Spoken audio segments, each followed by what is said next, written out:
Sebelum ke acara inti, izinkan saya untuk membacakan sedikit susunan acara pada malam hari ini. Yang pertama yakni pembukaan, dan yang kedua pemaparan CV maba materi, yang ketiga pemaparan materi makna keberagaman dalam kebinekaan, yang selanjutnya ada sesi tanya jawab, dan yang sebelum terakhir ada penutup, dan yang terakhir adalah closing penutup.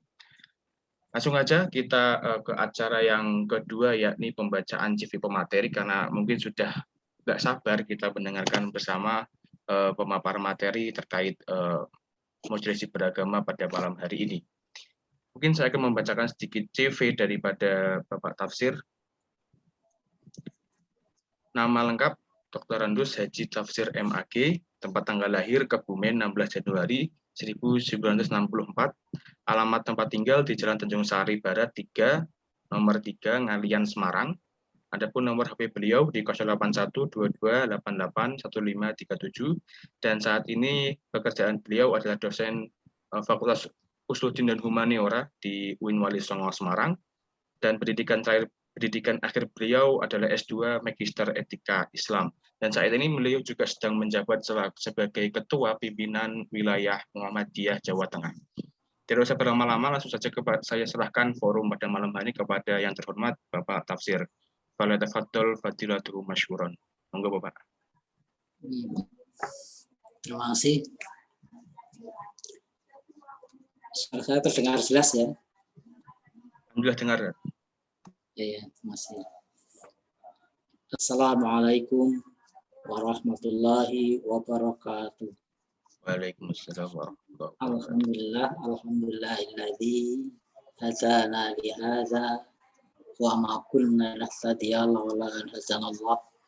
Asyhadu an la ilaha illallah la syarikalah wa asyhadu anna Muhammadan abduhu wa rasuluh. Allahumma shalli wa sallim ala nabiyyina Muhammadin wa ala alihi wa sahbihi ajma'in amma. Yang saya hormati dosen pembimbing lapangan yang tadi disampaikan tidak bisa hadir, tapi mudah-mudahan senantiasa membimbing KKN dengan penuh dedikasi dan keikhlasan sehingga KKN berjalan dengan lancar. Dan juga ketua tim KKN beserta panitia webinar malam ini, serta semuanya yang mengikuti acara ini, saya cintai, saya banggakan. Alhamdulillah kita bisa bersilaturahmi di forum ini, walaupun secara virtual, tetapi tidak mengurangi semangat kita untuk senantiasa beraktivitas, khususnya untuk belajar dan aktivitas-aktivitas yang lain. Shalawat dan salam semoga selalu terlimpahkan kepada junjungan Nabi Muhammad Sallallahu Alaihi Wasallam yang selalu kita harapkan syafaatnya dan kita teladani uswah hasanahnya. Sesama terima kasih pada tim KKN MITD Eropa itu yang ke-12 kelompok 37 ya. Mudah-mudahan KKN saudara berjalan lancar dan berhasil. Amin. Dan memberi manfaat di mana saudara melakukan KKN ini. Terima kasih saya diberi kesempatan untuk bicara di forum ini. Mudah-mudahan apa yang saya sampaikan bermanfaat, berkah, dan bisa memberi sedikit ilmu yang bermanfaat untuk forum yang mulia ini. Temanya strategis sesuai dengan situasi Agustus, karena kita sedang suasana memperingati kemerdekaan RI yang ke-76, dan juga membawa misi UIN Wali Songo sebagai garda terdepan untuk membangun moderasi beragama. Dan salah satu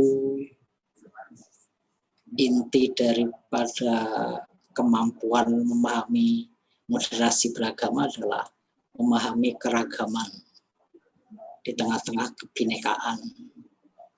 Maka sangat tepat kalau pada malam hari ini salah satu bahasan yang mahasiswa KKN lakukan adalah kajian tentang bagaimana belajar keragaman, belajar kebinekaan dalam suasana keindonesiaan yang sekarang memasuki kemerdekaannya pada tahun yang ke-76. Saudara-saudara yang saya cintai dan saya banggakan, berbicara tentang keragaman sebenarnya kita sudah selesai secara teoritis, ya. Secara normatif kita sudah selesai. Baik itu landasan atau perangkat teologisnya, perangkat yuridisnya, itu sudah selesai. Hanya mungkin pada faktor sosiologis itu yang perlu butuh perawatan yang terus-menerus. Dan malam ini saudara sedang melakukan upaya perawatan itu. Maka mari kita kaji bagaimana merawat keragaman itu. Merawat keragaman di tengah-tengah kebinekaan Indonesia. Tadi saya katakan secara teologis kita sudah selesai. Karena landasan teologis dalam Islam terkait dengan keragaman sudah sangat lengkap. Kita sudah sangat hafal dan memahami bagaimana ayat-ayat Al-Quran tentang keragaman. Tentang bagaimana kita, salah satu yang paling pokok adalah keragaman beragama. Al-Quran menyatakan bagaimana ungkapan, pernyataan dalam ayat la ikrah tabayyana rusdu minal ghayy, gitu ya. Jadi tidak ada paksaan dalam agama, jelas tentang agama itu di tengah-tengah keragaman, sehingga tidak perlu diragukan lagi bagaimana landasan teologis di dalam Islam tentang keragaman. Juga pasti apal semuanya dengan pernyataan dari Allah, lakum dinukum waliyadin. Dan tidak hanya itu sebenarnya keragaman yang dilandaskan oleh Al-Quran. Al-Hujurat ayat 13 sudah sangat jelas. A'udzubillahi minasyaitonirrajim. Ya ayyuhan nas inna khalaqnakum min dzakari wa untha wa ja'alnakum syu'uban wa qabail. Untuk apa? Lita'arafu in akramakum indallahi atqakum. Itu landasan teologis dalam Al-Quran. Belum dalam hadis. Nabi menyatakan bismillahirrahmanirrahim, ahabuddin ilallah al-hanifiyatus samhah. Jadi ahabuddin ilallah al-hanifiyatus samhah. Jadi beragama yang paling disukai Allah adalah agama yang hanif dan toleran. Ya, agama yang lurus, yang moderat, dan toleran. Atau kita juga sering sangat akrab dengan ungkapan khairul umuri awsatuha. Sebaik-baik urusan adalah yang moderat, ya, yang mengambil garis tengah, titik tengah. Ini landasan teologi yang sudah sangat mapan, sehingga secara teologis sekali lagi urusan keragaman sudah selesai. Begitu juga secara yuridis, secara teologis telah selesai, juga secara yuridis. Bagaimana Pancasila, UUD 45 sebagai konstitusi, dan juga perundang-perundangan yang ada, sudah sedemikian detail. Memberikan landasan bagaimana kita hidup dalam keragaman. Sehingga sekali lagi dalam teologis, kemudian yuridis, kita sudah selesai perangkat untuk menjadikan dasar-dasar kehidupan keragaman sudah sedemikian kuat dibangun oleh para pendahulu kita. Hanya persoalannya sekarang pada sisi sosiologis. Jadi secara de jure sudah selesai, tapi bagaimana secara de facto, ini mungkin yang kita butuh merawat. Karena apa?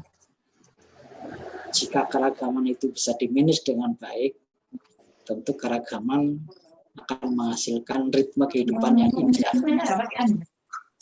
Iki seminar iki goblok anjane sing seminar literasi lho.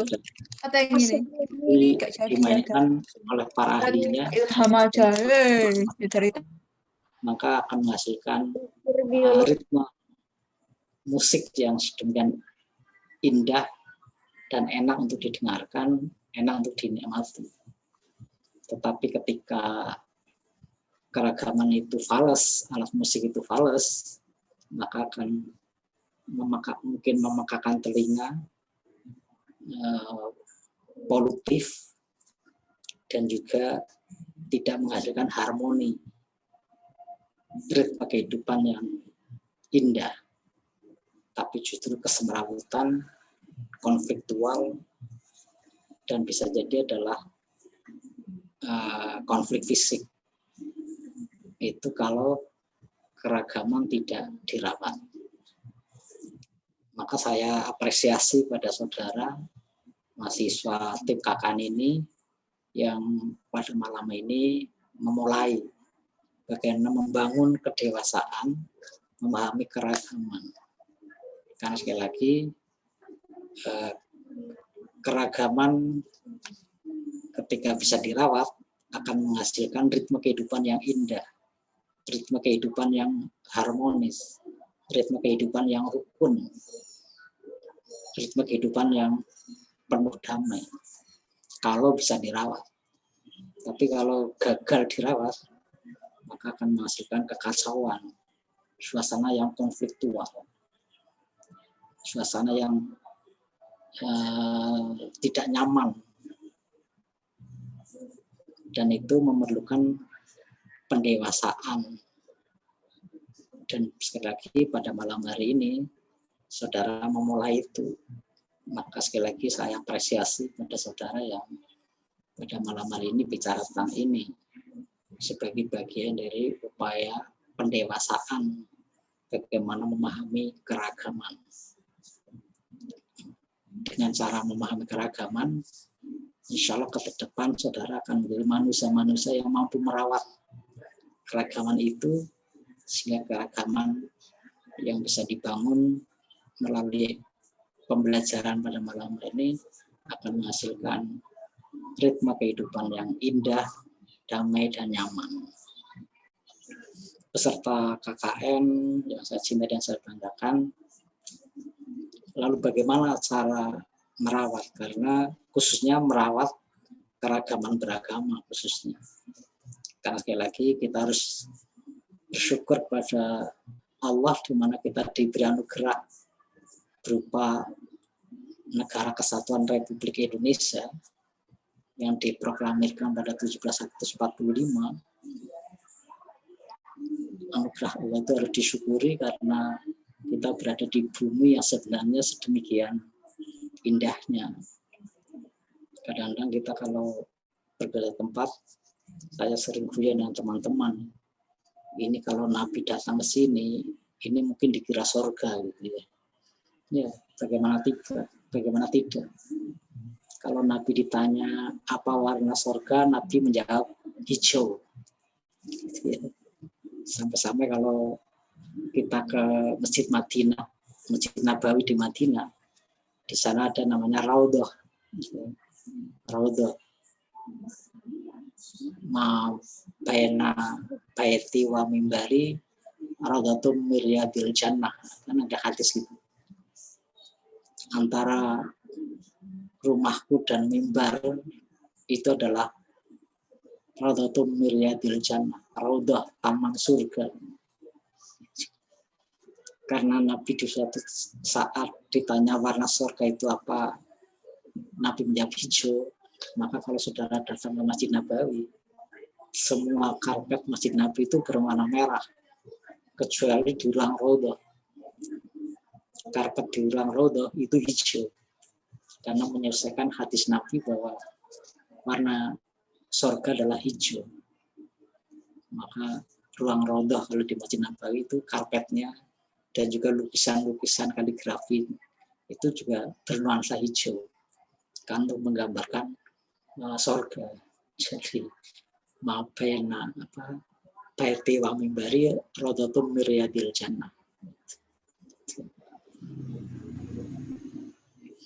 Kemudian gambaran surga yang lain kan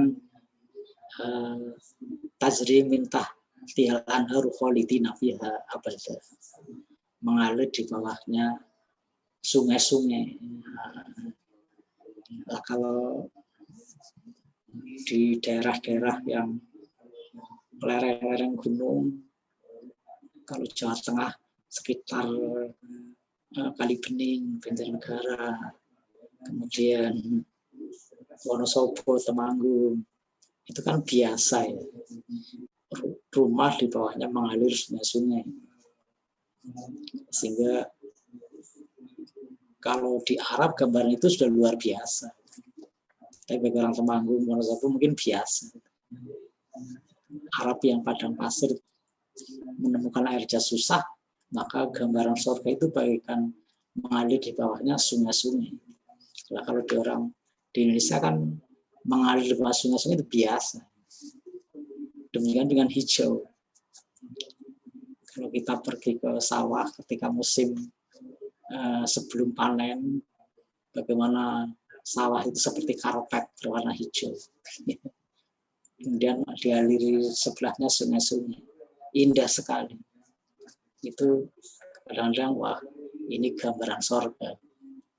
Cuma kadang-kadang kita tidak merasa bahwa itu nikmat yang luar biasa sebenarnya. Maka bersyukur kita menjadi orang Indonesia sebenarnya, karena Indonesia sedemikian indah yang kadang-kadang bagaikan surga, mengalir di bawahnya sungai-sungai dan juga warnanya hijau. Hanya kadang-kadang kita merusak surga itu. Karena apa? Sungainya kita keruhkan, hijaunya kita tebang, sehingga hilang hijaunya, hilang air jernihnya.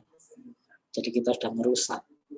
Padahal waladzi khalaqalakum ma fil ardi jami'a, bahwa apa yang ada ini sebenarnya Allah ciptakan untuk manusia semuanya. Silahkan dimanfaatkan. Tapi wala tufsidu fil ard, jangan merusak. Jangan berbuat kerusakan. Baik kerusakan fisik maupun kerusakan moral maupun kerusakan sosial. Jadi jangan melakukan kerusakan. Kerusakan fisik, kerusakan sosial maupun kerusakan moral. Nah, kita sering melakukan itu. Sehingga kita sering berada pada kerusakan. Alam kita rusak,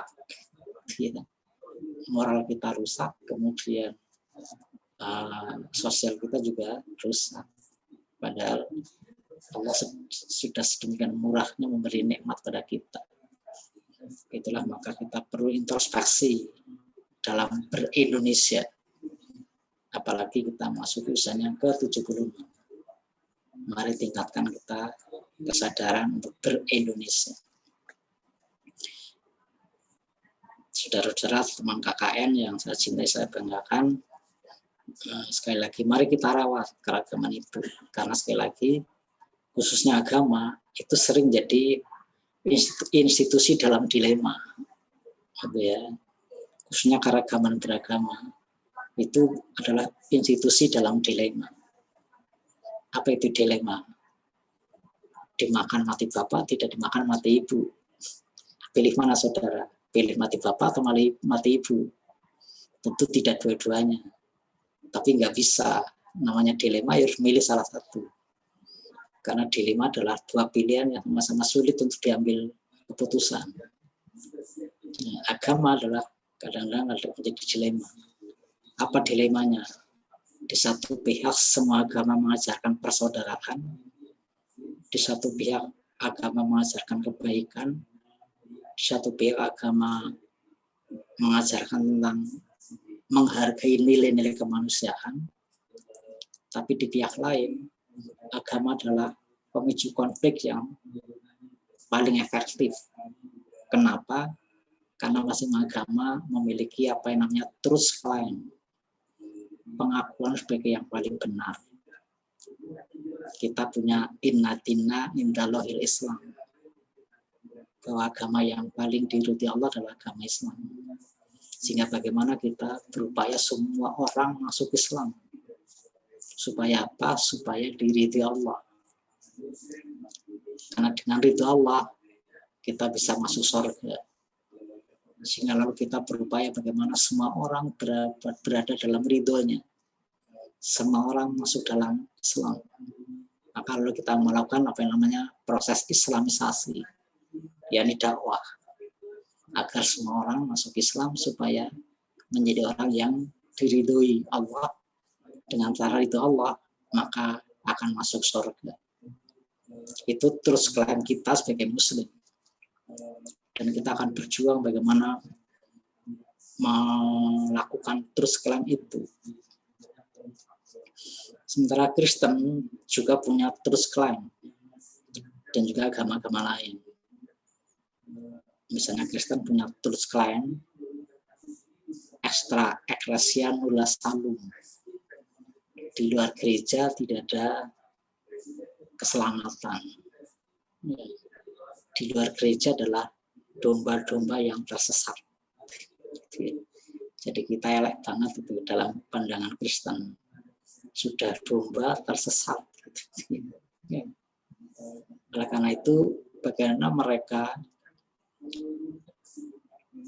dengan menyebarkan para penggembala yang baik. Juru dakwah mereka kan dijuluki sebagai para penggembala yang baik, supaya tadi memperoleh keselamatan. Maka mereka lalu mengupayakan bagaimana semua orang masuk Kristen supaya selamat, karena mereka punya terus klaim extra ecclesia nulla salum, sehingga mereka lalu mengupayakan semua orang masuk Kristen. Maka terjadilah apa yang namanya kristenisasi. Sehingga yang Islam melakukan islamisasi, yang Kristen melakukan kristenisasi. Sehingga terjadilah apa yang namanya pertempuran antar truth claim. Pertempuran antar truth claim. Terutama Islam dan Kristen. Karena dua agama inilah yang memiliki truth claim paling kuat. Sehingga dua agama inilah menjadi dua agama yang paling agresif di dalam mencari pemeluk. Maka nggak usah heran, pemeluk agama terbanyak di dunia itu pertama adalah Kristen, yang kedua adalah Islam, baru disusul yang lain-lain. Karena lagi dua agama inilah yang paling agresif. Maka persaingan paling sengit agama ya antara Islam dan Kristen. Itu persaingannya sengit sekali. Beda dengan agama lain, ya betul sengit. Kalau Yahudi itu sengitnya di bidang politik dan ekonomi, bukan di bidang agama. Beda dengan Kristen itu pada agama. Itulah maka bagaimana membangun harmoni di antara khususnya persaingan antara agama yang semua agama memiliki misi, sehingga terjadilah persaingan antar misionaris, persaingan antar misi. Kalau itu tidak dimanage, maka terjadi konflik yang luar biasa, dan inilah bagian dari dilema agama. Di satu pihak agama adalah juru damai, tapi di pihak lain agama adalah pemicu konflik yang paling efektif. Kenapa menjadi pemicu konflik? Karena masing-masing merasa yang paling benar, atau pengakuan atau truth claim, pengakuan sebagai yang paling benar. Dan repotnya pengakuan itu tidak bisa dibuktikan secara empiris, hanya ada pada keyakinan masing-masing. Karena kebenaran agama sering kebenaran yang tidak empiris. Beda dengan, jadi antara kebenaran keyakinan dan kebenaran empiris itu tidak bisa disandingkan begitu saja. Karena tidak bisa pembuktian. Kalau kebenaran empiris kan semuanya bisa dibuktikan. Kalau saudara belajar logika kan akan belajar apa itu kebenaran empiris. Atau dalam pendekatan agamanya pendekatan burhani. Kan ada 3 pendekatan dalam Islam itu, salah satu teorinya itu. Pendekatan bayani, pendekatan burhani, dan pendekatan irfani. Pendekatan burhani kan pendekatan empiris, pendekatan ilmiah. Lah, kebenaran agama sering hanya pada kebenaran keyakinan, bukan pada kebenaran empiris. Misalnya gini, contoh kebenaran empiris itu gini, snow is white, itu kebenaran empiris. Snow is white, salju adalah putih. Untuk membuktikan pernyataan itu, ya mari kita lihat apakah salju itu berwarna putih. Nah, kita bisa membuktikan dengan mata kepala, oh ya, ternyata salju adalah putih warnanya. Maka statement snow is white adalah pernyataan yang benar. Tapi beda dengan misalnya orang Islam masuk surga. Itu kan sampai kita sebatas meyakini, tidak bisa memperoleh bukti empirisnya. Demikian juga yang Kristen. Jadi Islam agama paling diridhoi Allah. Buktinya apa? Buktinya kita masuk surga. Nah, bukti itu yang belum bisa dikasat matakan, belum bisa diempiriskan. Begitu yang Kristen. Extra ecclesia nulla salum. Itu hanya diyakini, tidak bisa dibuktikan. Sama-sama tidak bisa diempiriskan, maka yang terjadilah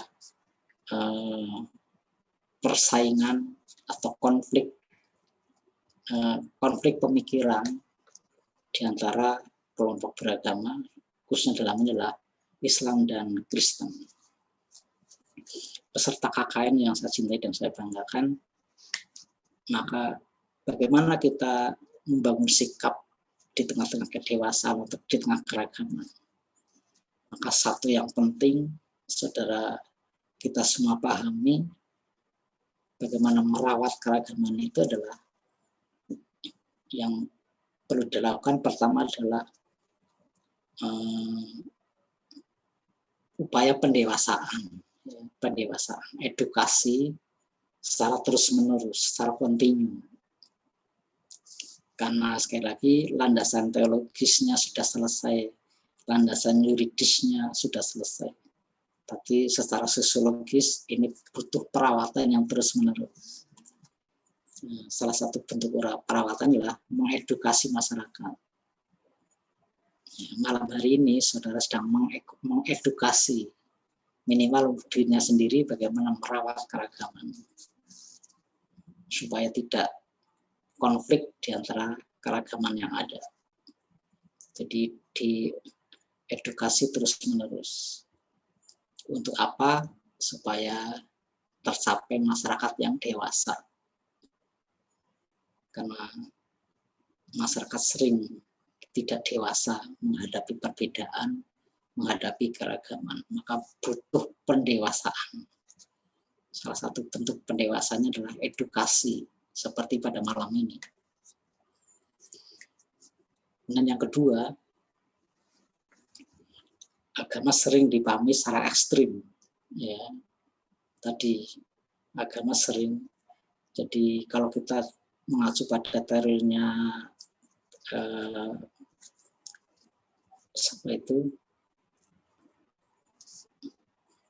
bahwa pengikut agama selalu terbagi dalam 3 kelompok. Kelompok liberal, kelompok moderat, dan kelompok radikal. Itu ideologi apapun, agama apapun selalu memiliki 3 kelompok ini. Kelompok liberal, kelompok moderat, kelompok radikal. Agama apapun punya 3 kelompok ini. Kristen ada kelompok radikal, kelompok liberal, kelompok moderat. Islam juga sama. Ada kelompok radikal, liberal, dan moderat. Jadi kalau ngomong Islam nggak ada yang radikal itu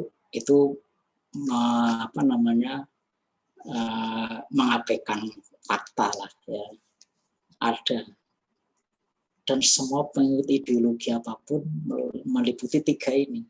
Tidak hanya agama, tapi semua ideologi selalu memiliki 3 kelompok pemahaman. Radikal, liberal, moderat.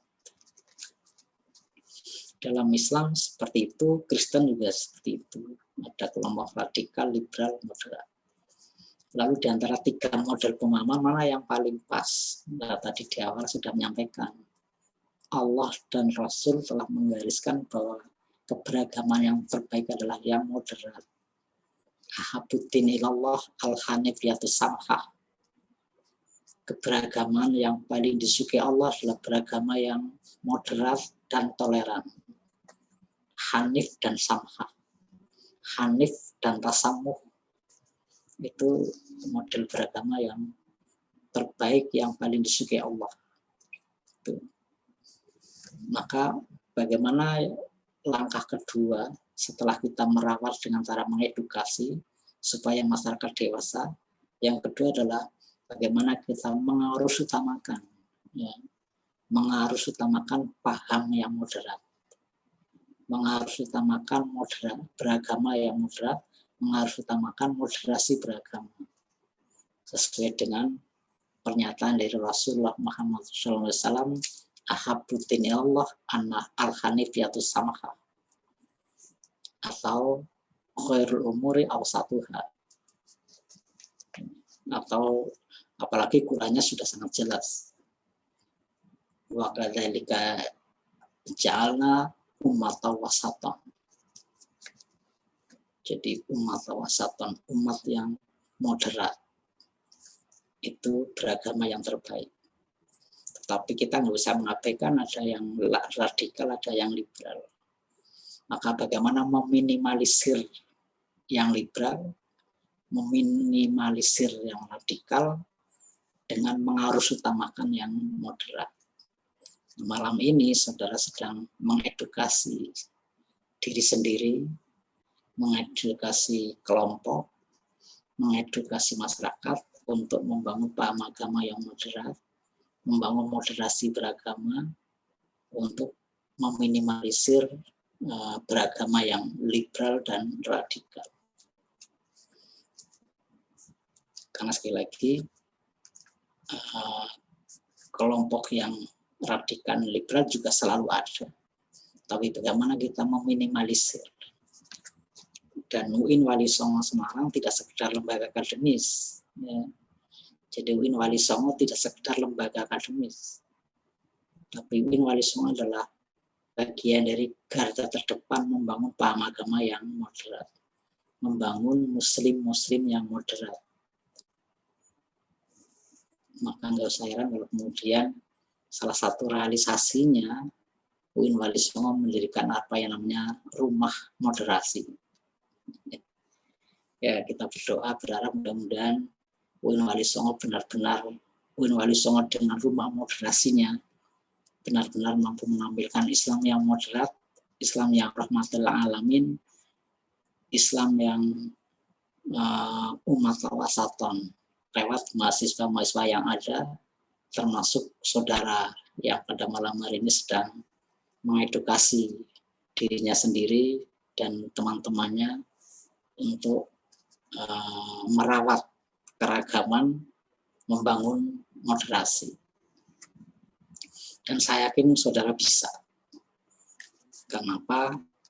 Karena UIN Walisongo dengan perangkat mata kuliahnya ada, dengan perangkat mata kuliah yang ada, itu sudah diformat sedemikian rupa sehingga alumni UIN Walisongo akan keluar sebagai manusia-manusia muslim dengan keberagaman yang moderat.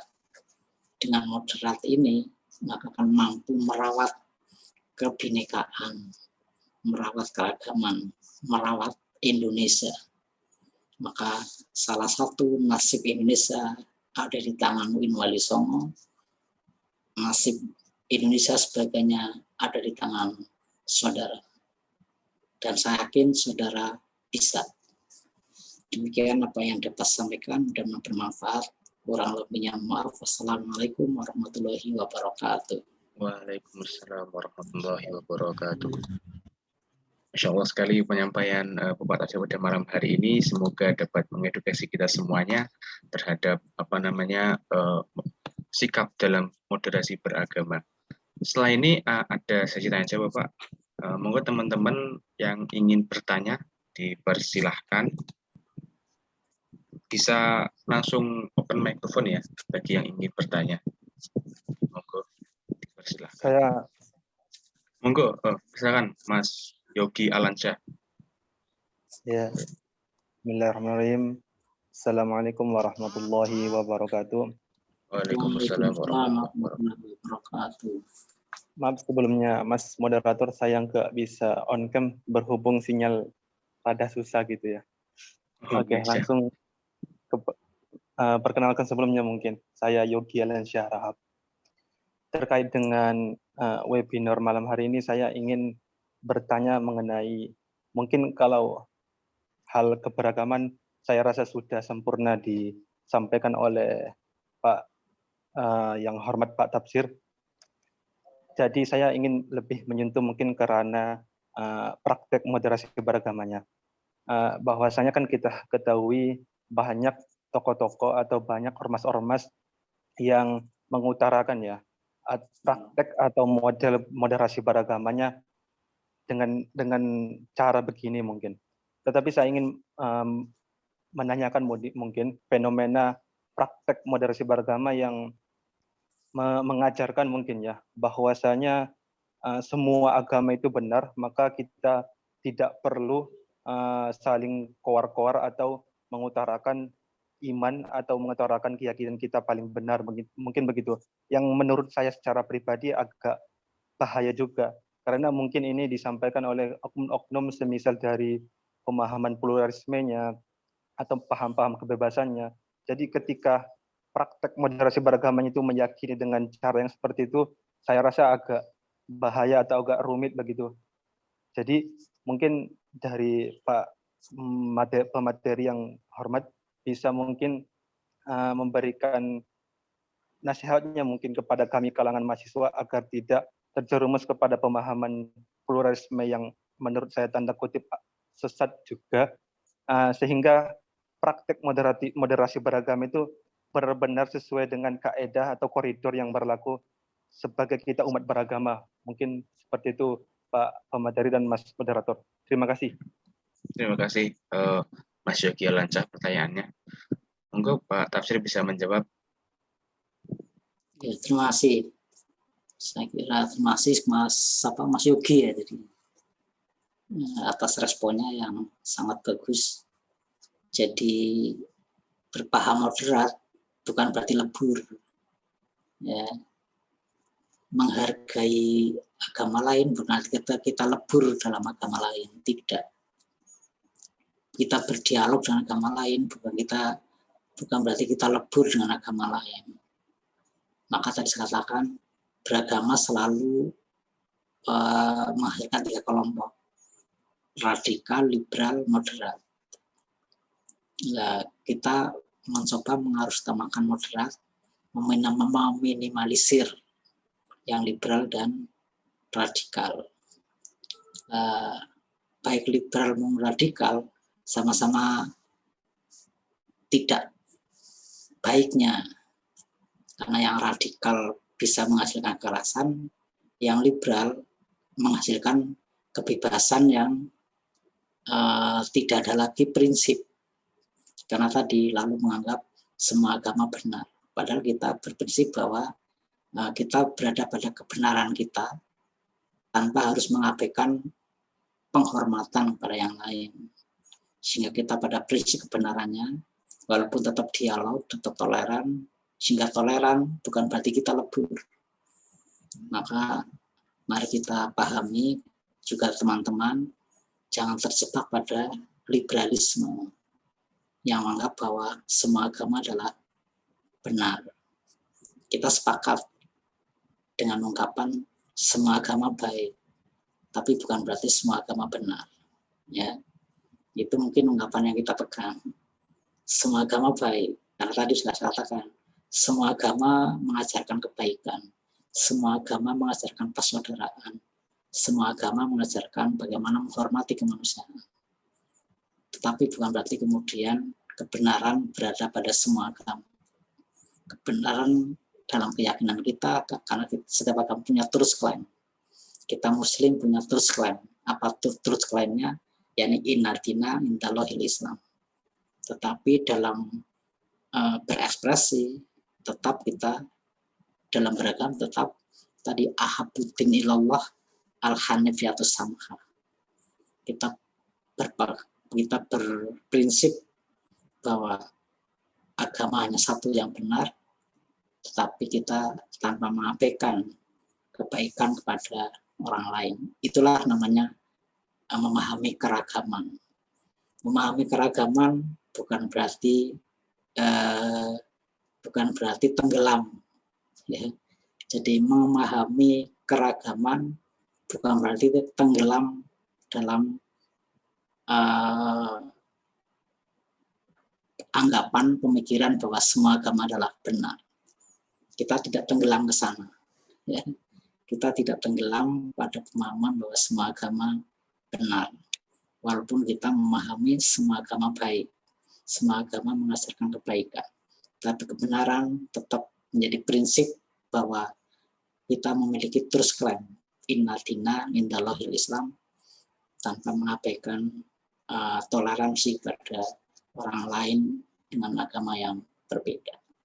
Maka sekali lagi, langkah pada malam hari ini adalah bagaimana mengarus utamakan moderasi, meminimalisir liberalisme dan radikalisme. Saya kira itu. Terima kasih atas jawabannya Pak Tafsir. Dari Mas Yogi, apakah ada tanggapan lagi? Mungkin benang merah yang bisa saya dapat dari pemaparan narasumber bahwasanya secara ekstra kita tidak bisa mengemukakan iman atau mengkuar-kuarkan keyakinan kita paling benar begitu, karena takut akan menimbulkan huru-hara. Tapi secara internal mungkin kita perlu sekali meyakini bahwa iman kita yang paling benar, mungkin begitu Mas Zulfikar, bisa saya ambil benang merahnya.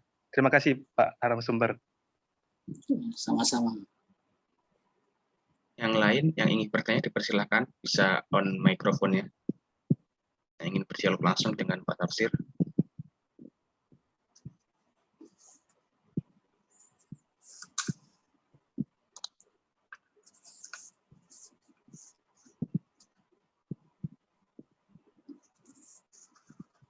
Bisa langsung mengaktifkan mikrofonnya ya yang ingin bertanya.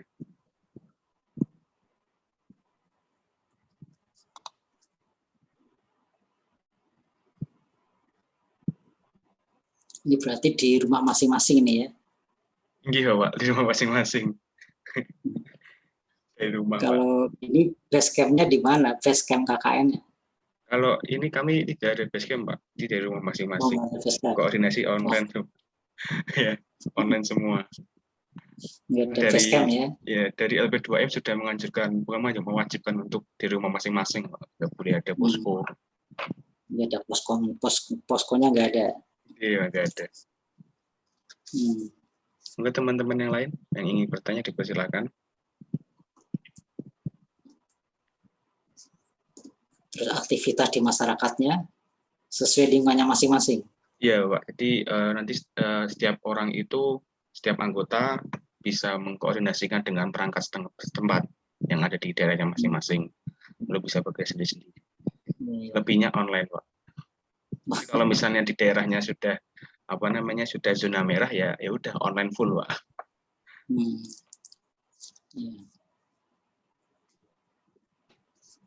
Yang Ini lain berapa bulan? 45 hari, Pak. 1 bulan setengah. Iya. 1,5 bulan ya. Iya, Jumat sudah penarikan, Pak. Sudah terakhir.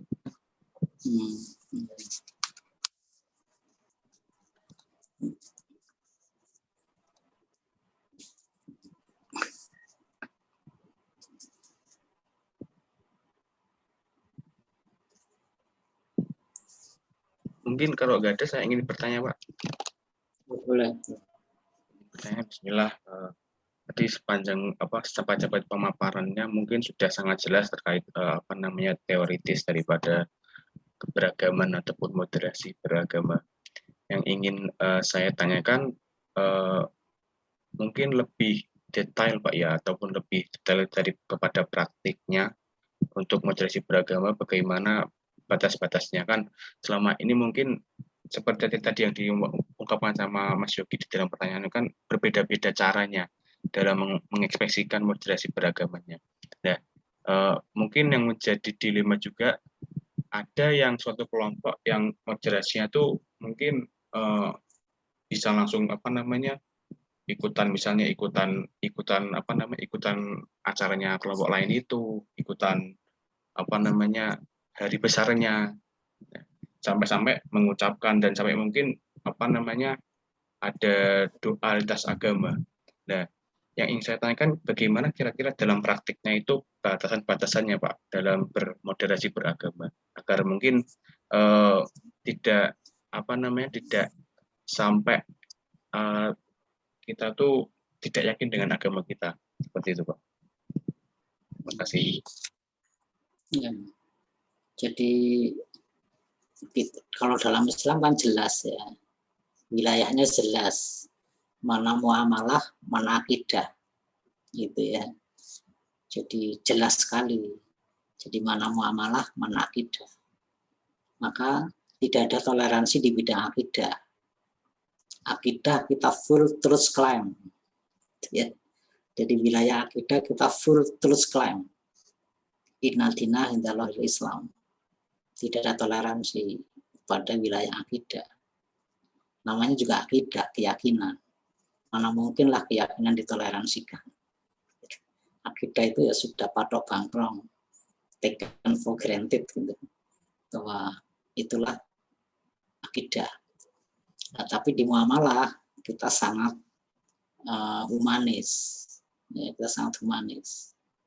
Maka batas-batasnya jelas, mana akidah, mana muamalah.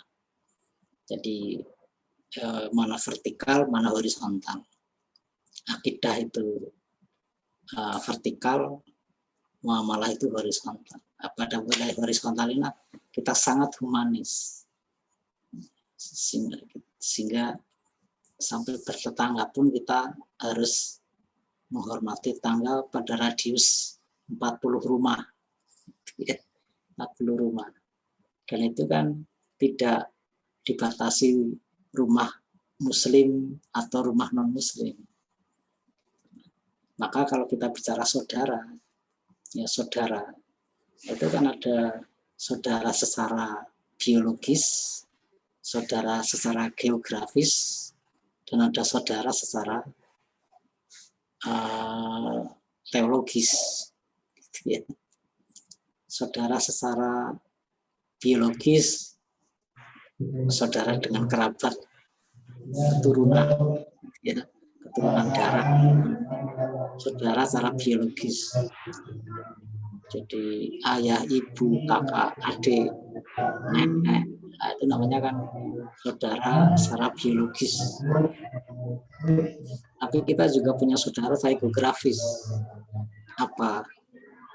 Saudara di sekitar rumah kita. Dan itulah tetangga. Saudara kita secara secara geografis. Siapa yang paling dekat rumah kita adalah saudara kita. Maka Nabi dengan tetangga itu menghormati ibarat besok menjadi orang yang berhak menerima warisan kita, saking dekatnya, secara geografis. Tapi juga ada saudara teologi, saudara sesama Muslim. Nah, sehingga wilayahnya jelas. Ketika itu sekali lagi menyangkut akidah, di situ kita sebenarnya terus klaim. Tapi pada wilayah muamalah kita full humanity. Ya. Kita full humanity, kita full rahmatan lil alamin. Itu wilayah muamalah. Dan wilayah muamalah prinsip kaidah fikihnya sangat jelas. Al aslu fil muamalat al ibahah hatta yadul dalil ala tahrimiha. Dan itu hukum asal dari muamalah adalah semua boleh kecuali yang diharamkan. Itu kan kaidah fikih. Jadi prinsipnya dari postulat teori semua boleh kecuali yang diharamkan. Itu pada level muamalah. Jadi betapa humanisnya Islam. Tapi begitu sampai akidah, postulatnya dibalik. Semua haram. Semua haram. Kecuali yang secara tekstual Al-Quran dan Sunnah membolehkan. Itu. Maka sekali lagi wilayahnya jelas mana yang kita toleransikan, mana yang tidak. Yang kita toleransikan adalah pada wilayah akidah, yang kita toleransikan adalah pada wilayah muamalah. Sehingga kita tidak terjebak pada pluralisme yang kebablasan tadi, menganggap bahwa semua agama adalah benar. Seperti yang ditanyakan oleh Mas Yogi tadi. Mudah-mudahan Mas Awir Wali Songo tidak terhadap pluralisme itu yang menganggap bahwa semua agama adalah benar. Sehingga kita pada prinsip dulu YN itu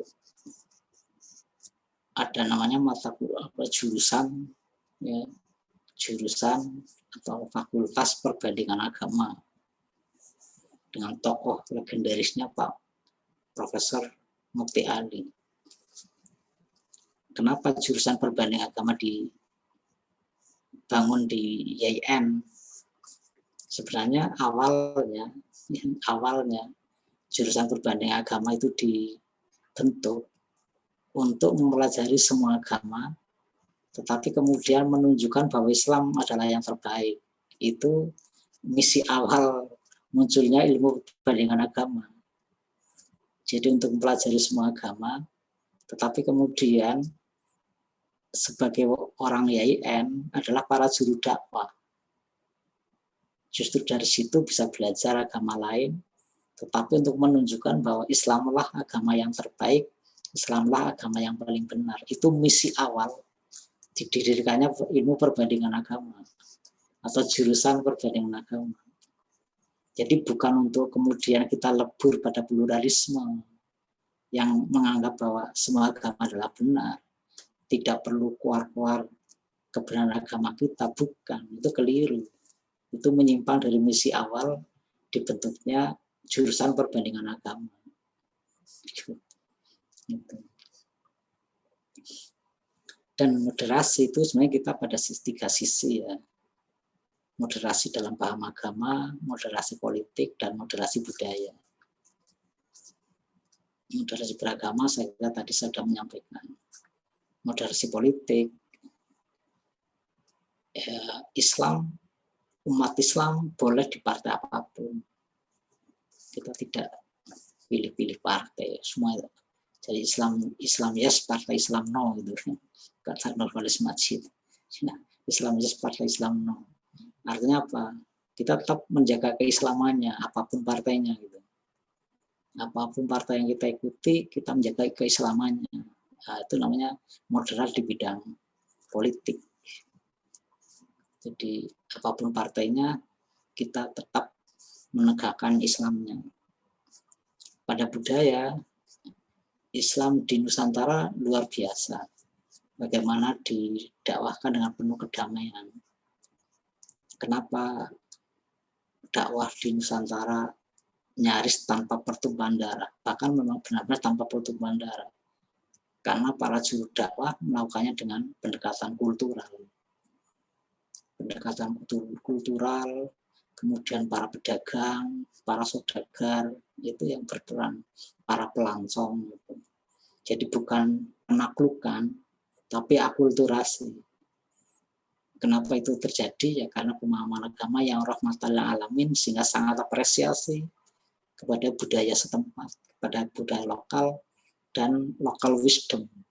Ya, jadi local wisdom itu sangat dihargai. Makanya tadi saya katakan, ya Yohanes, inna khalaqnakum min dzakari wa untha wa ja'alnakum syu'uban wa qabaila lita'arafu. Pahami manusianya, pahami sukunya, pahami budayanya. Tapi ingat, di ayat itu menggunakan kata lita'arafu. Aruf itu kan artinya adat. Jadi pahami adat masing-masing.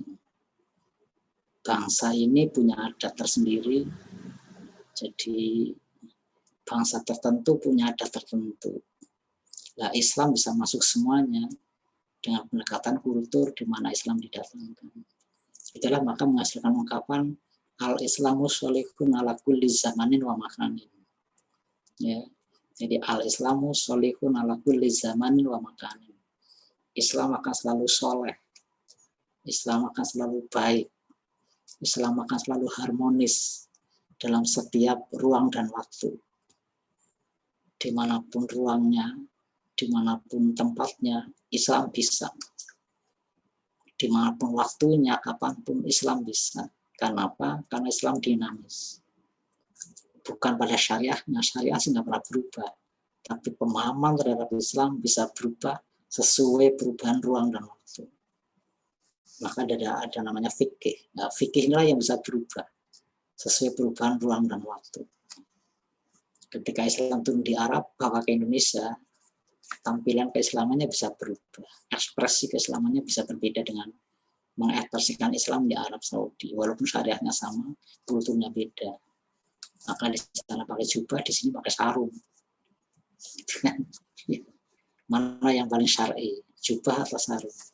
Sama-sama syar'inya, karena syariah hanya menyebut menutup aurat. Adapun jubah dan sarung hanyalah alat untuk menjalankan syariah menutup aurat. Maka mudah-mudahan malam ini saya apresiasi saudara sudah memulai melakukan edukasi bagaimana mengharus utamakan moderasi, meminimalisir radikalisme dan liberalisme. Terima kasih. Terima kasih Bapak atas pertanyaannya, atas jawabannya. Ini ada terakhir Pak pertanyaannya di kolom chat dari atas nama akun Nitasari Wahyuningsih. Assalamualaikum Pak, saya Nitasari izin bertanya, bagaimana jika ada orang Islam yang menganggap semua agama itu benar? Apakah itu bisa mempengaruhi keimanan orang tersebut? Terima kasih. Ya. Enggak, Pak. Ya, saya kira ini seperti yang disampaikan oleh Pak Yogi tadi. Bagaimana di antara teman-teman kita yang kemudian terjebak pada pemahaman pluralisme yang kebablasan, menganggap semua agama adalah benar. Maka sekali lagi malam ini kita edukasi orang-orang seperti ini supaya jangan kehilangan prinsip di tengah-tengah tasamuh. Ya. Jangan kehilangan prinsip di tengah-tengah toleransi. Karena toleransi bukan berarti lebur. Toleransi adalah bagaimana menghormati tanpa kehilangan kehormatan diri sendiri. Maka kita jaga kehormatan Islam tanpa harus mengabaikan menghormati yang lain, tetapi tetap pada klaim pengakuan Islam sebagai yang paling benar. Maka sekali lagi, orang yang beranggapan bahwa semua agama benar, artinya orang ini telah terjebak pada paham pluralisme yang kebablasan, dan mari kita luruskan. supaya kita toleran tetapi tanpa kehilangan prinsip.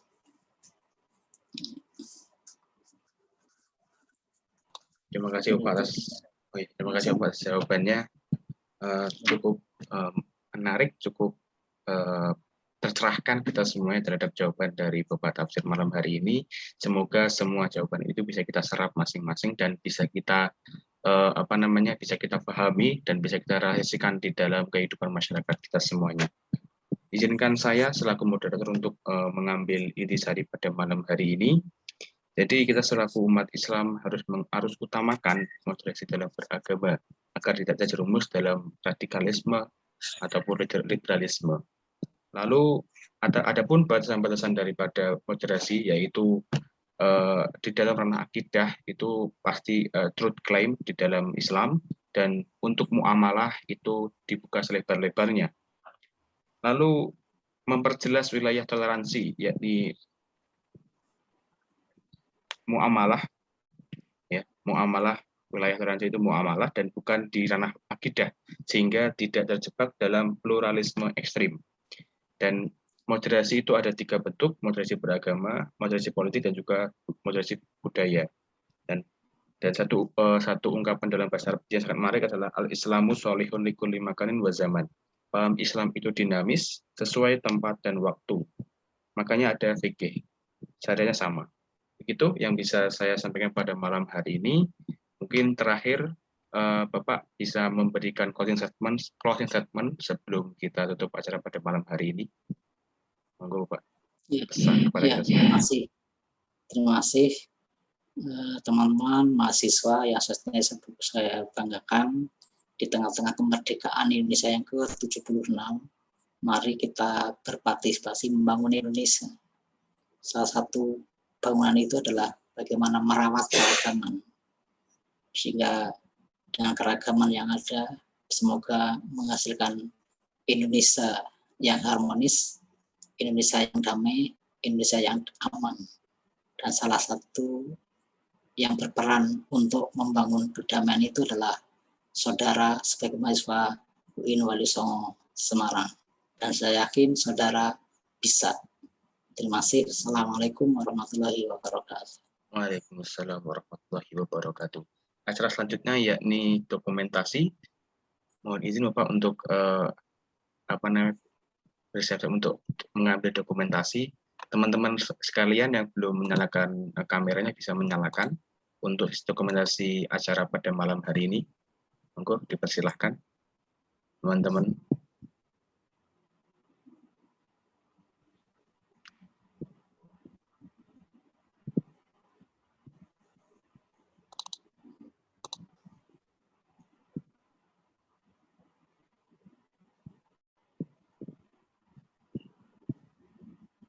Ada lagi yang lain?